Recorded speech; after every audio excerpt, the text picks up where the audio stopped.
The power went out right as he said. So, I've never told anyone this. Not kidding.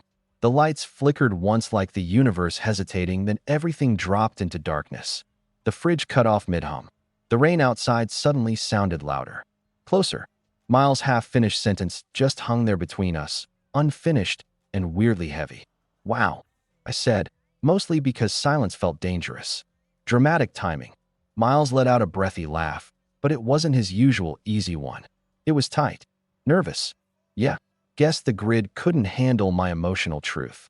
We were stuck in my apartment during a citywide blackout, according to the emergency alert that had buzzed our phones a minute earlier. No ETA. Storm damage. Great. Of all nights. Miles and I had been friends for almost 10 years, college roommates, turned adult best friends. He was the straight friend. The kind everyone assumes is secretly gay because he's emotionally literate and actually listens. But no women loved him, and he loved them back. Meanwhile, I'd come out years ago, quietly, cleanly, and slotted myself into the role of the safe gay friend in his life. That dynamic had worked. Until tonight.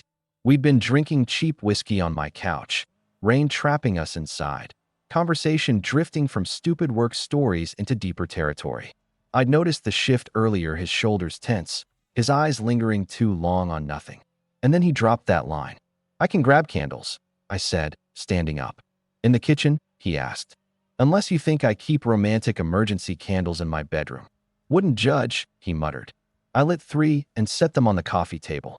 The room glowed warm and uneven, shadows stretching across the walls. Miles looked different like that. Softer. More exposed. Or maybe I was just noticing things I usually avoided noticing. He sat forward, elbows on knees, rubbing his hands together like he was warming them over a fire. So, he said, before the power decided to intervene. I raised an eyebrow. You were saying you've never told anyone something. Which is concerning, because you once told a bartender your full breakup history unprompted. Yeah, well, he said, swallowing. This one's not that. My stomach did that slow, sinking thing. Okay. He glanced up at me, then away. Do you ever feel like people know the version of you that's easiest to explain? I nodded slowly. Constantly. He huffed. Figures. Outside, thunder rolled. Not loud, just enough to underline the moment. Miles leaned back, head against the couch, eyes on the ceiling. I've spent my whole life being the normal one, he said. The default. The guy nobody questions. I didn't interrupt. I'd learned years ago that when Miles talked like this, you let him finish. But sometimes, he continued, voice quieter now. I think that's because I don't question myself. Or I didn't. I felt my pulse pick up. Past tense. He turned his head toward me. The candlelight caught his eyes, made them look darker. Yeah. We locked eyes. Too long. The air felt charged in a way that had nothing to do with the storm. I don't know what it means yet, he said. That's the problem. I took a slow breath. Miles, you don't have to figure anything out tonight. I know, he said quickly. I'm not asking you to fix it. I just dash. He stopped, laughed under his breath. God, this is where the blackout feels personal. I smiled, but it was thin. You can say it. He hesitated, then finally said, I've been thinking about things I thought I'd never think about. The implications settled between us. Heavy, intimate, dangerous. Like what? I asked gently, even though part of me already knew. His jaw tightened. He looked at me again, really looked this time. Like you. The rain hit the windows harder. My heart slammed once, sharp and undeniable. Oh, I said. Brilliant response. Yeah, he replied. That. Neither of us moved. The candles flickered, shadows shifting like they were watching us too. I'd always told myself that if this moment ever came, if Miles ever crossed that invisible line, I'd be ready. Calm. Mature. Instead, all I could think was how quiet the apartment felt without power. How close he was. How once you say certain things out loud, you don't get to unknow them. And somewhere in the back of my mind, a single, terrifying thought surfaced. We were about to learn way too much about each other. I didn't answer him right away. Not because I didn't want to, but because my brain was sprinting in 6 different directions at once, and none of them felt safe. Miles saying, like you, wasn't a hypothetical. It wasn't drunk rambling. It sat there between us, solid and real, like a third presence on the couch. Say something, he said quietly. I exhaled, running a hand over my face. I'm trying not to say the wrong thing. That makes 2 of us. The candles crackled softly. Outside, the rain kept coming, steady and relentless, like it wasn't going to stop just because our lives were currently rearranging themselves. I finally looked at him again. How long? He frowned. How long what? How long have you been thinking about me? He leaned forward, elbows back on his knees. A while. Longer than I want to admit. A pause. Longer than feels fair to you. That hit harder than I expected. You didn't do anything wrong, I said. I don't know about that, he replied. I let you think you were safely on the other side of me. That you didn't factor. I swallowed. You were straight. I respected that. I know, he said quickly. And you did. You always did. Which somehow makes this worse. The room felt smaller. The couch cushions dipped toward the middle, like gravity was conspiring against us. Did something happen? I asked. Like recently? Miles hesitated, then nodded. A couple months ago, I was seeing this girl Emily, remember? The one who hated olives? That's the one, he said, managing a faint smile. We were in bed, and she touched my chest, and for a split second my brain just dashed. He snapped his fingers. Went somewhere else. My stomach tightened. Somewhere else how? Not someone else, he clarified quickly. Just a different version of myself. One I hadn't let exist. I didn't interrupt. I was scared that if I did, he'd retreat. I started replaying moments, he continued. Little ones. You leaning over my laptop that time we watched that dumb documentary. The way you laughed when I burned pasta in college. Stuff I never let myself examine. My heart thudded painfully against my ribs. And once I noticed, he said, voice rougher now. I couldn't stop noticing. Silence followed. Heavy. Honest. I don't know what that means for me, he added. In terms of who I am. How I see myself. I'm not trying to put a label on anything yet. I just dash. He looked at me, eyes earnest, vulnerable in a way I'd never seen before. I needed you to know I wasn't imagining it on my own. There it was. The core of it. I shifted closer without fully realizing I'd done it. The space between our knees shrank. Not touching, but close enough that it mattered. Thank you for telling me, I said softly. That's it, he asked, half laughing, half panicked. You're not mad. Why would I be mad? Because I complicated things. I smiled, small but real. Miles, my life is basically a series of complicated feelings I pretend are manageable. That earned a real laugh from him, relieved, shaky. But, I continued, my voice firmer now, we do need to be careful. He nodded immediately. Yeah, of course. I don't want to hurt you. That made my chest ache. Then tell me something honestly. Okay. Are you attracted to me? I asked. No euphemisms. No safe wording. His breath caught. Yes. The word landed between us like a dropped glass. Clean. Sharp. And you're not just curious? I pressed. Or lonely. Or looking for comfort because everything's dark and weird and stormy. I've asked myself all of that, he said. Over and over. And the answer keeps coming back the same. My pulse roared in my ears. I leaned back slightly, giving myself space to breathe. I care about you, I said. A lot. And I won't pretend I've never wondered what this conversation would sound like. His eyebrows lifted. You have. I snorted quietly. Miles. I'm gay.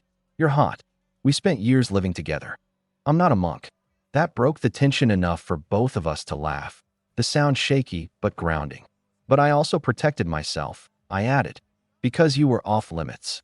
I know, he said. And I'm sorry if this feels like I crossed a line. Right now, I said slowly. It feels like you opened a door. He held my gaze. And you? I hesitated. This was the dangerous part. The point of no return. I don't know yet, I admitted. But I'm still here. I didn't shut it. Outside, the thunder rolled again, closer this time. The lights didn't come back on. Miles exhaled, long and unsteady, and leaned back into the couch. God, I feel like I just jumped off something. I smiled faintly. Welcome to my world. He turned toward me, closer now than before. Our shoulders brushed barely, but it sent a jolt through me all the same. Can I ask you something? He said. Depends. Have you ever wanted me to notice you? Like this? I didn't look away. Yes. That was all it took. Not a kiss. Not a touch. Just the truth hanging between us. Undeniable and raw. And suddenly, being stuck together in the dark felt a lot less accidental and a lot more dangerous. Neither of us spoke after that. The truth had weight. It pressed down on the space between us, on the air in the room, on my chest. Miles' shoulder was still brushing mine, warm through the thin fabric of his t-shirt, and now that I was aware of it, I couldn't stop being aware of it. He shifted first, not away just enough to turn his body toward me. His knee angled in, almost touching mine. Almost. Like he was testing how much closeness the moment would tolerate. "You don't have to say anything else," he said quietly. "I'm not fishing for reassurance." "I know," I replied. My voice sounded steadier than I felt. "I'm just recalibrating." He huffed a soft laugh. "Yeah, same."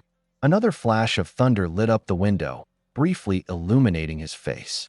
He looked different when he wasn't guarding himself, less confident, more human. It made something twist in me.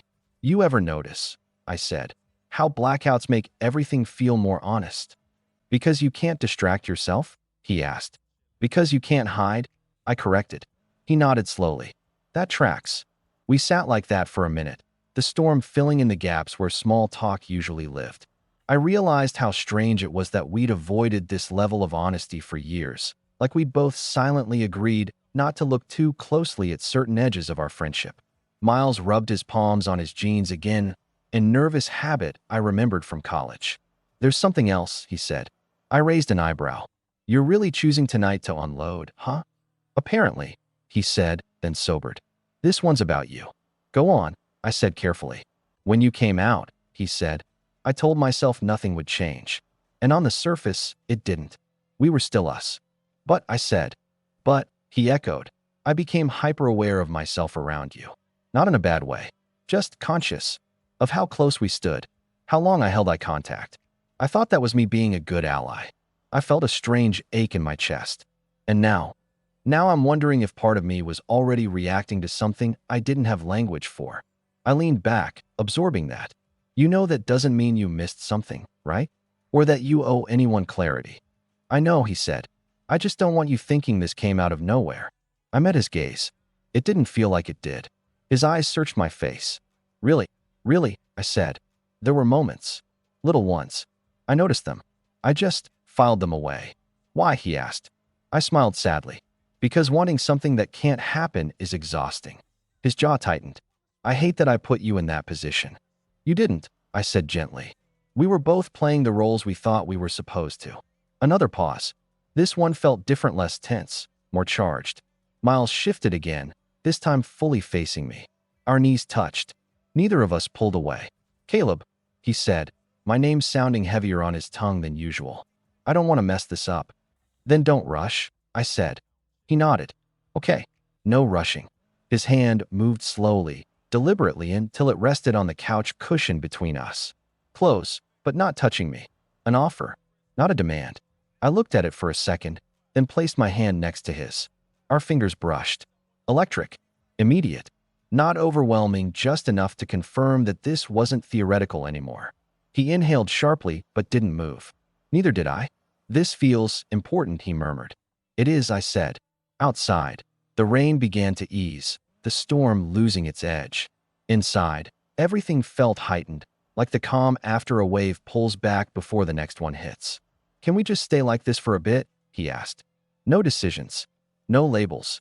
I squeezed my fingers lightly against his. "Yeah, we can." The power was still out. The night was still unfinished. And for the first time, the future between us didn't feel closed, it felt unwritten. Tom got weird after that. Not in a bad way, just stretched and soft around the edges, like the night had decided to slow down with us. Our hands stayed close, fingers occasionally brushing, neither of us pretending it didn't mean something anymore. Miles broke the quiet first. "Do you remember sophomore year," he said, "when the power went out in the dorms for like 6 hours?" I smiled. "When you tried to cook ramen with a candle and almost set off the fire alarm?" "Allegedly," he said.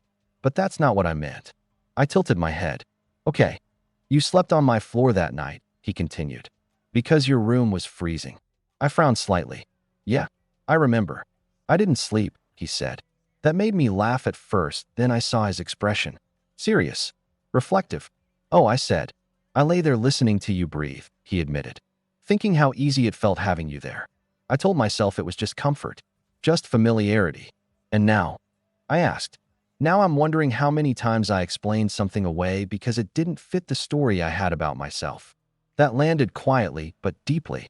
I shifted, drawing my legs up slightly, turning more toward him. You know, I said, questioning yourself doesn't erase who you were before. It just adds layers. God, you always say things like that, he muttered. Like what? Like you've already been through the part I'm scared of. I shrugged. I have. But that doesn't mean you have to follow the same map. He studied my face in the candlelight, eyes lingering in a way that made my chest tighten. Can I ask something selfish? Probably, I said. If the situation were reversed, he said slowly, and you were the one just figuring this out, would you want me to be patient with you? The question caught me off guard. Yes, I said immediately. Of course. Then that's what I want to do for you, he said. Even if that means this stays exactly where it is for a while. I felt something warm spread through my chest, not excitement, not fear, but something steadier. Safer. Thank you, I said. Our hands were still close. This time, I let my pinky gently link with his. He didn't hesitate. He returned it. It was such a small thing, but it felt louder than a kiss would have. Intentional. Chosen. The rain outside slowed to a mist. Somewhere down the block, someone laughed, life continuing, unaware that ours had just quietly shifted. Can I stay? Miles asked suddenly. I blinked. You mean Dash? Tonight, he clarified. Not like in your bed or anything. Just here. With you. Until the lights come back on. I smiled softly. I thought you already were. He exhaled, relieved. Good. We settled back into the couch, closer now. His arm rested behind me, not touching, but there. Present. I leaned into it just enough to feel the heat of him. No rush. No panic. Just two people finally allowing a truth to exist without forcing it to become something else. And as the candles burned lower, I realized something important. Whatever we were becoming, it wasn't born out of a blackout. It had been waiting for the lights to go out so we could finally see it. We must have sat there for over an hour without realizing it. The candles burned low, wax pooling onto the coffee table in uneven rings. The storm outside had fully passed, leaving that strange, hollow quiet that only comes after heavy rain, like the city itself was catching its breath. Miles shifted beside me, stretching his neck. This might sound stupid, he said, but I don't want the lights to come back on yet. I smiled. Because then we'd have to pretend this was just another normal night? Yeah, he admitted. Exactly. I turned my head toward him. In the soft glow, his expression was open in a way I'd rarely seen, unguarded, almost boyish. It made my chest ache in a way that was both tender and terrifying. You know, I said, nothing disappears when the power comes back. Not really. I know, he replied. I just don't want the world rushing back in too fast. That was when my phone buzzed on the table. Both of us flinched. Emergency alert update. I glanced at the screen. They say power should be restored soon. Maybe 30 minutes. He groaned softly and leaned back, covering his eyes with one hand. Figures. Hey, I said gently. 30 minutes is still time. He looked at me again, searching. For what? For being honest, I said, without forcing anything to change. He nodded slowly. Okay, then let me ask you one more thing. No pressure. Go ahead. What happens after tonight? He asked. Not labels. Just us. I thought about that longer than I expected. I think, I said carefully, that after tonight, we don't pretend we didn't have this conversation. We don't joke it away or bury it. And if it gets complicated? He asked. I smiled faintly. Then we deal with that together. Like we always have. Just with more truth. He let out a breath that sounded like relief. God, you make it sound so manageable. It isn't always, I said. But it's worth it. He reached out, then not for my hand this time, but for my wrist. His fingers wrapped there gently, grounding, warm. Thank you, he said again, for not making me feel stupid, or late, or broken. I covered his hand with mine. You're none of those things. For a moment, it felt like the air shifted, like something might happen. Not because we rushed toward it, but because we acknowledged it was there. But instead of closing the distance, Miles rested his forehead briefly against my shoulder. Just that. Quiet. Intimate in the simplest way. And I let him. The lights flickered back on a minute later, sudden, bright, almost rude. We both blinked, squinting, then laughed softly at the same time. Well, he said, straightening. Reality. Yeah, I replied. But not the same one as before. He stood, stretching, then looked down at me. Can I come back tomorrow? I smiled. I'd like that. He nodded once, like he was sealing something important, then grabbed his jacket. At the door, he paused. Hey, Caleb. Yeah, I'm really glad it was you that I got stuck with. So was I? He did come back the next day. I knew he would the moment I woke up and checked my phone. No messages, no jokes, no awkward follow-up texts pretending last night hadn't happened. That silence felt intentional, respectful. Miles was giving the moment space instead of smothering it with humor, and somehow that meant more than any good morning ever could. I spent the morning restless. I cleaned my apartment even though it was already clean, made coffee I forgot to drink, replayed the way his forehead had rested against my shoulder over and over, like my brain was trying to memorize proof that it had really happened. Around 4 in the afternoon, there was a knock. Not the casual, half-hearted knock Miles usually did. This one was deliberate, like he'd thought about it. I opened the door, and there he was. Same Miles. Different energy. He'd showered, hair still slightly damp, wearing a simple gray hoodie and jeans. No forced confidence, no grin to break tension. Just him, standing there, hands in his pockets, eyes a little uncertain. "Hey," he said. "Hey," I replied. For a second, neither of us moved. Then he exhaled and smiled small, genuine. "So," he said, "this is the part where we don't pretend nothing happened, right?" "Right," I said, stepping aside. "Come in." The apartment felt brighter in daylight. Less dramatic than the night before, but the air between us was heavier, charged in a quieter way. We sat on opposite ends of the couch at first, like muscle memory kicked in before intention could override it. Miles broke the silence. "I didn't sleep much." "Me neither. Kept thinking I'd wake up and feel stupid," he admitted. "Or embarrassed. Or like I'd imagined it." "And?" I asked. "And I didn't," he said. "I just felt clearer. That made my chest loosen a little. I talked to my sister this morning," he added. My eyebrows shot up. "Already?" "Not about you," he clarified quickly. "Not specifically. Just about feeling off. Like I've been avoiding parts of myself." "And?" I asked again.